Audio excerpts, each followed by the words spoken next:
Hello viewers, in this series on sphingoglycolipids, in my last lecture I had discussed in great details cerebrosides with you. And you know, cerebrosides are those glycolipids in which ceramide is attached to a monosaccharide, which can be glucose when we call them as glucocerebrosides, or it can be galactose when they are known as galactosyl cerebrosides or galactosyl ceramides. In this lecture, I shall be discussing another class of glycolipids with you, which are glycosphingolipids with you, which are globosides. So, globosides also belong to the lipid class of glycosphingolipids. They differ from cerebrosides in the fact that in these the carbohydrate moiety is made up of 3 to 9 sugar molecules which are attached by O-glycosidic bond to the OH of the ceramide.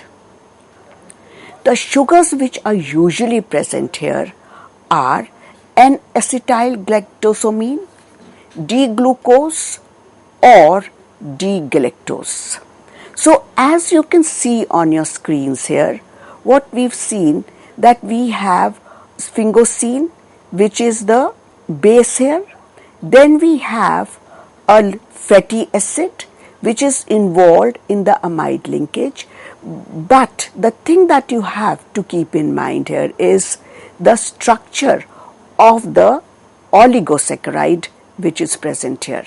And what we find here, the oligosaccharide which is present here is glucose, which is involved in a glycosidic linkage with the OH of the ceramide. This is then attached to galactose, then to galactose, and then we have N-acetylgalactosamine. In other words, we can say galactose is attached to lactose here, because what you have is glucose attached to a galactose, and then we have a galactose and N-acetylgalactosamine. So this is the structure, basic structure of a globoside. The important characteristic of globosides, as you've seen in the previous slide is on your screens, is that they are neutral at pH 7. Why are they neutral at pH 7? Because they usually do not contain neuraminic acid, a sugar with an acidic carboxy group. So they are neutral at pH 7. So if you look at the structure of N-neuraminic acid, or which is also known as sialic acid, what do we find? We find that we have a carboxylate group here at the C1, and at the C4 we have a acetyl group which is attached to nitrogen. So this is the basic structure of N-acetyl neuraminic acid or a sialic acid, which is present in gangliosides. But this is not present in gangliosides, in globosides. Therefore, we say that globosides are neutral in nature. And now when we talk of globosides, you have to remember that the most common globosides present in mammals are GB3 and GB4. Now what do we mean here by B3 and B4? G stands for globosides, B3 indicates that it will have 3 sugar moieties or the derivatives, and B4 indicates that it will have 4 sugar moieties or its derivatives. So let us see the structure of GB3. When we talk of GB3, it is also called as ceramide trihexoside, which clearly indicates that 3 molecules of glucose or of monosaccharides are attached to the ceramide unit, and they are linked by a alpha linkage of galactose to lactosylceramide. So what you look here is this is lactosyl group. That is, in this case, glucose is forming a bond with lactose, which glucose here, we start from here, and what O-glycosidic linkage here, and the linkage is alpha, and what we find here is that glucose is linked to ceramide. We have lactosyl group here, and this is then attached, we have to another molecule of galactose here.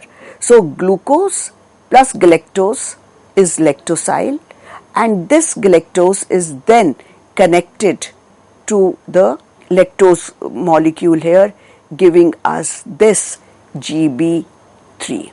So what do we find here is a globoside formed by alpha linkage of galactose to lactosylceramide, and here we find that this lactose is linked here through alpha linkage. The next one is GB4. So in GB4 we have 4 units, and what do we find? That here we have glucose, then we have lactose, and then the 4th unit is N-acetyl lactosamine. So what is the function of these globosides? The main function is to serve as an important component of the cell membrane where the sugar groups face outside, that is, they are present in the extracellular space. This also provides the cell with a coating of carbohydrates because the cell is covered by globosides in which the sugar is facing outside, so the cell membrane is covered with carbohydrates. Now when we talk of the second function, what we find that globosides interact with hormones and receptors of signal transduction mechanism. That is, they help in transfer of signals, and therefore they help to regulate cellular signaling pathways in many ways. Now this is the function of the globosides, but let us see what happens if excess of globoside GB3 and GB4 accumulate in human body, and what pathological conditions result due to that, especially GB3, and we know that GB4 globosides help in antigen formation. So now let us see, that is blood groups. Now what we find here is that if the GB3 is more in the blood, it leads to Fabry disease, and this Fabry disease is an inherited disorder that results from the buildup of a type of a fat called globotriacylceramide, that is GB3 in the body cells. And now it must be very clear to you what we mean by GB3, that is a globoside which has 3 monosaccharides, which has a oligosaccharide unit composed of 3 monosaccharides. Now people who have Fabry disease don't have the enzyme alpha galactosidase. When we say it does not have an enzyme alpha galactosidase, which is present in their liposomes, that breaks down GB3. So when they do not have the enzyme alpha galactosidase, it cannot break down GB3, and as a result of what happens is that GB3 accumulates in the body, in the blood vessels, and these fats now, when they cannot be broken GB3, they collect in the blood vessels and tissue, rising in the risk of heart attack, stroke and kidney failure. This genetic condition is passed from parent to child. GB3 is also linked with apoptosis. Now what is apoptosis? It is programmed cell death. That is, the cell, it will program that cell will die according to a certain program. Now when we talk of GB4, what we find that GB4 plays a major role in determination of blood type, since each blood group antigen stems from GB4. Now, globocytes on cell membranes mediate cell interactions with the surrounding environment to determine the human blood groups. The four main human blood groups are A, B, AB and O, which are determined by the oligosaccharides attached to a specific glycolipid, that is globocyte, on the surface of red blood cells, which act as an antigen. The same three oligosaccharides are also found attached to certain blood proteins of individuals of three blood types. All three blood groups antigens contain the same core of 5 sugars. Now, if we look into the unmodified antigen called the H antigen, is the characteristic of the blood group type O, and it is present on red blood cells of all blood types. So, what do we find here? We have 5 monosaccharides here, which are, now if you look here, we have a glucose, we have a galactose, we have an acetyl glucosamine, again we have a galactose, and then we have fucose. So, these 5 will be present in all antigens. Now, that means, which I have just told you, that the red triangle indicates it is fucose, yellow indicates it is galactose, blue indicates it is glucose, yellow square indicates that it is N-acetyl galactosamine, and a blue square indicates it is N-acetyl glucose. This was galactosamine, and blue indicates it is glucosamine. So now, if we look into the blood type A, what do we find? That in blood type A, along with these 5 monosaccharides, we have N-acetyl galactosamine, and this N-acetyl galactosamine is the main determining structure of blood group type A. So, what do you find here is, that is, we have glucose, galactose, N-acetyl glucose, glucosamine, lactose, N-acetyl galactosamine, this is galactose, N-acetyl galactosamine, and fucose. It is this N-acetyl galactosamine which is the characteristic determining factor of blood group A. Now, if we go on to blood group B, what do we find? Its structure is similar to blood group A and blood group O. Where does the difference lie? Here the difference is that the structural factor here is the galactose. So, if we summarize this, what do we come to it? That blood group O has the 5 basic sugars, whereas when we talk of blood group B, it has antigen A. And when we say it has antigen A, how does antigen A differ from antigen O? That is, in this case, we have N-acetyl galactosamine. Whereas, when we talk of the B antigen, what we find that in B antigen, we have this, the characteristic here is galactose. So, what do we find? That when we are talking of blood group O, it has no antigen on it. So, it acts as universal. So, what we find that since the blood group O has the 5 basic units, it acts as a universal donor. Whereas, when we talk of blood group AB, then what we find that blood group AB has all of these antigens present in it. So, it will act as a universal acceptor. And this blood group system I have already explained in one of my lectures on oligosaccharides when I was discussing the carbohydrate series. Now, the other role of GB4 is, now we know that GB4 helps in the formation of antigens.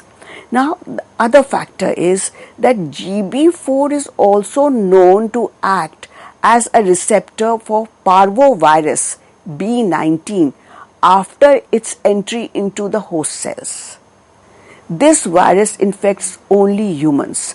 That is first thing that we have to remember is that we have parvovirus B19, which is infected humans, and then we have a canine parvovirus, which infects only the canines, that is the dogs.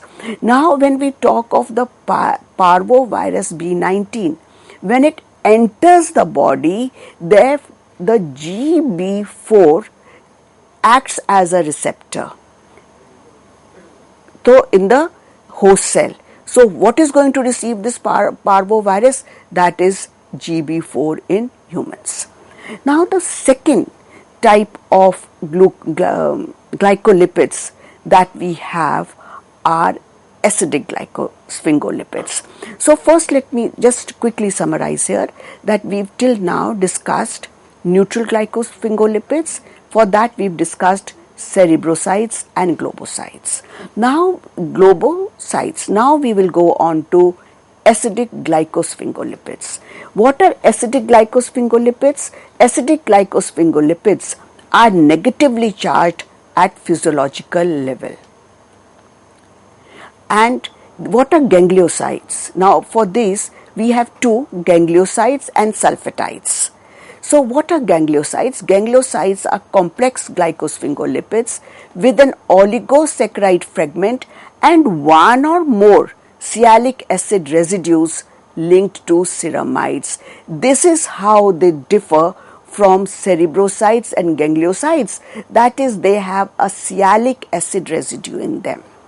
And the second point that you have to remember is that acidic glycosphingolipids are negatively charged at physiological pH. So, when we talk of gangliosides, again I'll repeat quickly, are complex glycosphingolipids with an oligosaccharide fragment and one or more salicylic acid residues linked to the ceramide.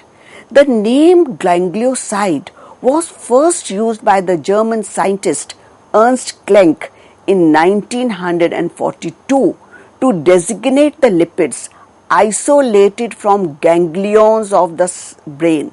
So, cerebrosides, please remember, were isolated from cerebrum, whereas gangliosides were isolated from ganglion cells of the brain.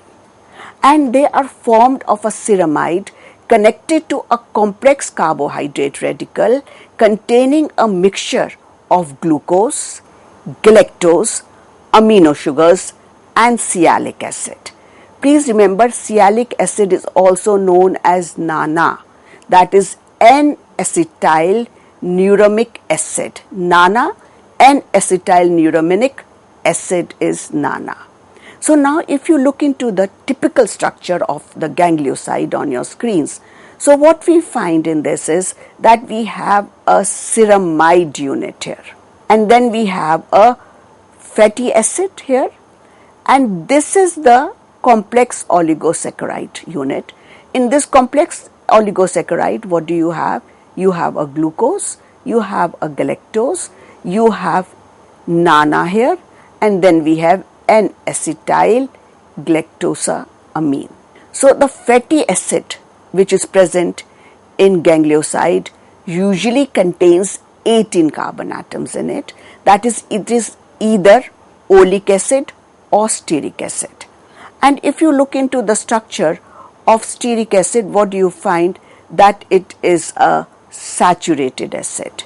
And when we look into the oleic acid, what we find, it is a monounsaturated fatty acid. So either oleic acid or stearic acid is present in nanas, that is, they are involved in amide formation at the second carbon where the amino group is present. So depending upon the chemical structure and chromatographic separation and number and position of nanas, that is N-acetyl neuromanic acid, more than 60 types of gangliosides have been isolated. Now, when we talk of brain gangliosides, they may contain up to 4 sialic acid residues, and based on that, they are GM, GD, GT and GQ. What does capital G indicate here? Capital G indicates that it is a ganglioside, and M stands for mono. That is, it has one nana unit, GD has 2 nana units, GT has 3 nana units, and GQ has 4 nana units, or we can also say sialic acid residues. So on the basis of nanas, we can have, if we have 1 nana, we can have 3 types of gangliosides: GM1, GM2 and GM3. Now here, as I have already said, that G stands for ganglioside, M stands for monosialic, D stands for disialic, and T stands for trisialic. Here GM1 is the prototype, GM2 was the one which was discovered second, and GM3 is positioned third on electrophoresis. Now when we talk of GM3, this is the most common and simplest ganglioside. It has a single sialic acid and less carbohydrate moieties. So this is the simplest one. So it has 1 unit of nana, that is sialic acid, gal and glucose, which is attached to the OH of the, which is attached to the ceramide through O-glycosidic linkage. Now this serves as a precursor for other gangliosides. Then we talk of GM2. When we talk of GM2, what do we find? That GM2 has nana, that is N-acetyl galactosamine, and along with that it has galactose and glucoceramide. Glucose is attached to ceramide. So where does it differ from GM3? GM3 did not have N-acetyl galactosamine in it, whereas GM2 has N-acetyl galactosamine. So here you can see the structure of GM2. So what we find, that here glucose is linked to ceramide, which is then linked to a galactose unit, which is attached to sialic acid, and then we have N-acetyl group here, that is the N-acetyl galactosamine. When we talk of GM1, GM1 is the more complex and it is obtained from GM3. This contains sialic acid, neuromanic acid and 3 molecules of hexose sugar. One is glucose, 2 molecules are that of galactose, and then we also have hexosamine. And as you already know that when we are talking of this is attached to a ceramide unit is made up of sphingosine and a fatty acid. So here what we see, that a ceramide, glucose is attached to ceramide, which is then attached to galactose. This galactose is attached to a sialic acid, and it is this galactose is also attached to N-acetyl galactosamine and galactose. And this monosialoganglioside works as a receptor for cholera toxin in human intestine. So here again I have shown you the structure as you can see on your screens. So here we have glucose, galactose, and when we look into the galactose here, this galactose is attached to N-acetyl neuromanic acid here, and it is forming a glycosidic linkage here with the galactose, with then N-acetyl neuromanic acid is here, then we have N-acetyl galactosamine as I've said, and then here you have galactose. So this is the structure of GM1, which is the most complex structure: ceramide, glucose, galactose, N-acetyl neuromanic acid, N-acetyl galactosamine and galactose. So when we have 2 nana residues in a ganglioside, it is known as GD, and ganglioside with 3 nanoresidues is known as GT. Now these gangliosides, if we look into the uses of gangliosides, so we know gangliosides are of 3 types: GM1, GM2, GM3, GM4. GM1, monosialic, it is having 1 sialic acid residue. GM2 is having 2 GD, that means it is having 2 monosialic residues. G3 has 3 monosialic residues, and then the GMs can be classified into GM1, GM2 and GM3. Now if we talk of gangliosides, if we look into the use of gangliosides, what do we find? That they are abundant in grey matter, nerve endings of brain, gangliosides and RBCs. They help in cell signaling and in cell-to-cell communication.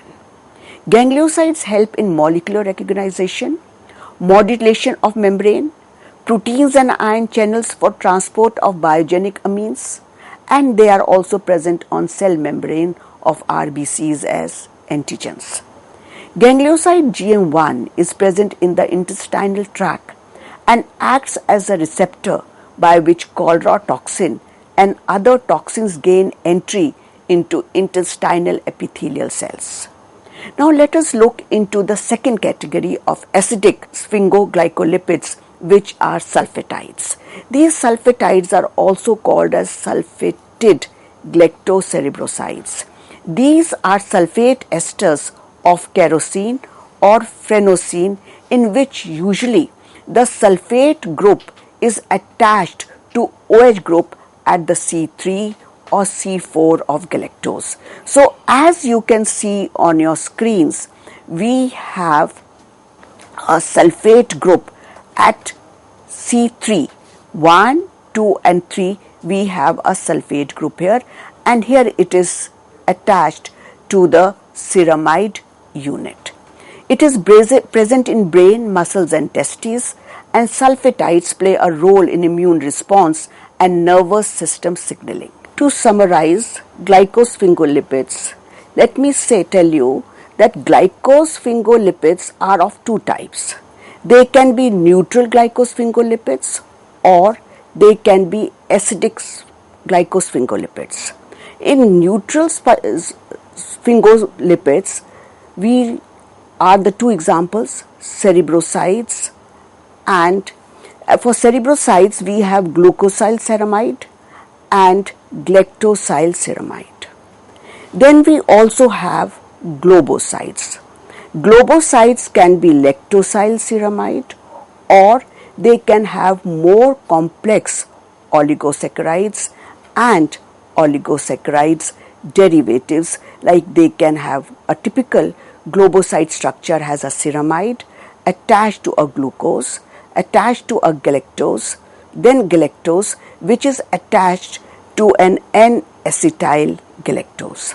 If you look into the structures of cerebrosides, what you find that we have a glucosylceramide in which the monosaccharide unit is glucose, and when we talk of galactosylceramide, here the monosaccharide unit is galactose. Then we have the second class of neutral sphingolipids, glycosphingolipids, is globosides, and what we find here that here a oligosaccharide unit is attached to a ceramide. Then we have acidic sphingolipids, glycosphingolipids, and when we talk of acidic glycosphingolipids, we have sulfatides and we have gangliosides.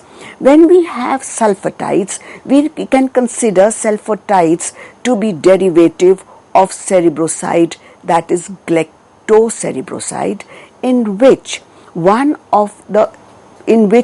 sulfate group is present, and this sulfate group is present either at the 3rd position or at the 4th position of the galactose, and they are acidic in nature because of the presence of this sulfate group. The second class of acidic glycosphingolipids is gangliosides, and as I've already discussed with you, they can be of 3 types: GM, where we say it has one sialic acid residue, then it can be GD, where we have two sialic acid residues, it can be G3, where we have three sialic acid residues, and it can be G4, which can have four sialic acid residues. But the discussion of G2, G3 and G4 is beyond this lecture. It is a little complicated and it is not also in your syllabus. So we have discussed GM1 gangliosides in great detail, and when we talk of these, we know that GM gangliosides can be of three types. They can be GM3, GM2 and GM1, and GM3 is the simplest gangliosides, and GM2 and GM1 are derived from it. That is, why is it the simplest? GM3 is the simplest ganglioside because it has less sugars and only one NANA residue in it. So for this lecture, I had referred to the references by Bruce, McMurray-Jones, Finar, Morrison and Boyd and Solomon. In my future lecture, I shall be discussing glycosphingolipids with you, and in glycerolipids the backbone is going to be the glycerol molecule. After that, we will be discussing fatty acids, which are the constituents of all these lipids. Thank you.